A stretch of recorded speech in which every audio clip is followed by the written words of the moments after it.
What's going on, guys? And today I want to make another CK3 video, this one dealing with the top 5 change features. So this isn't just like features that were added and features that were removed, but it is features that have been changed directly. And the first one I want to talk about is the updated Clausewit engine. CK3, while we'll still use the same engine that Paradox has been using since the start of CK2 through EU4 and other games, they've updated it and added the Gemini toolset, the Gemini toolset.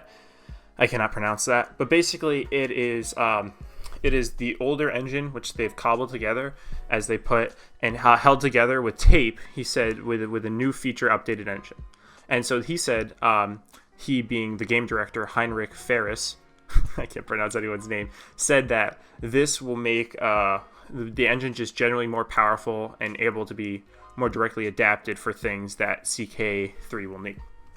Okay, the next feature that has been changed is the removal of many DLC features. So this is basically just the removal of a variety of the older DLC, such as Republics, and alongside other important DLC features such as Plagues.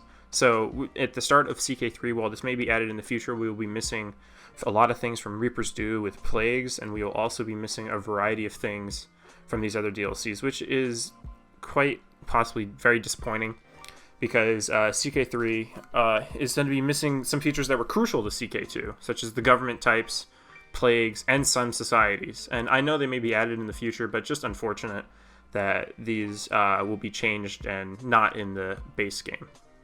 The next thing we have here is switching from a variety of start dates. At the start of CK2, we had 1066 to the end of the game, and instead what they did was they swapped that out.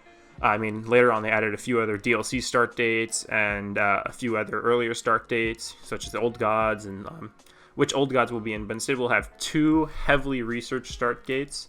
So we will, instead of having a variety of these crazy start dates, we will have just 2, one in 1066 and one in 869. And basically, instead of having a variety of start dates, only having 2 means these start dates will be heavily researched, very well made, and just generally far more fleshed out than what we had in CK2. And while CK2's start dates, the base ones, were fleshed out very well towards the end, CK3 they've been developing specifically these 2 start dates, which means that we know that they will be high quality. The next thing we have is from the updated engine, we have a new map and character models. So CK2 had 2D character models, and while there were some 3D aspects in the map, it isn't at the same quality as CK3. These new character models have dynamic aging, and the new map is just beautiful. It's gorgeous to look at. It really reminds me of Imperator Rome almost.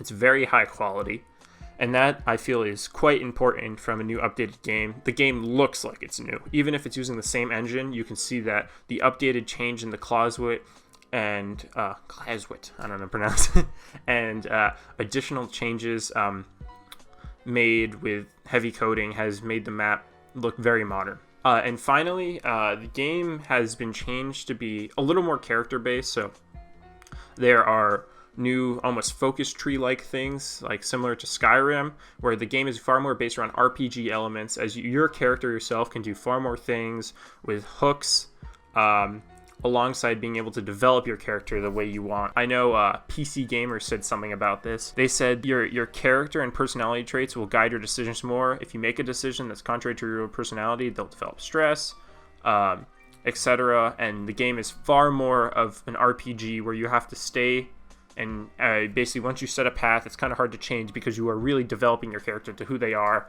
and not like in CK2 where you kind of just like do whatever you want and then have sex with like your brother's wife. Like in CK3, it's going to be far more realistic, relationship based, which I think is a great development.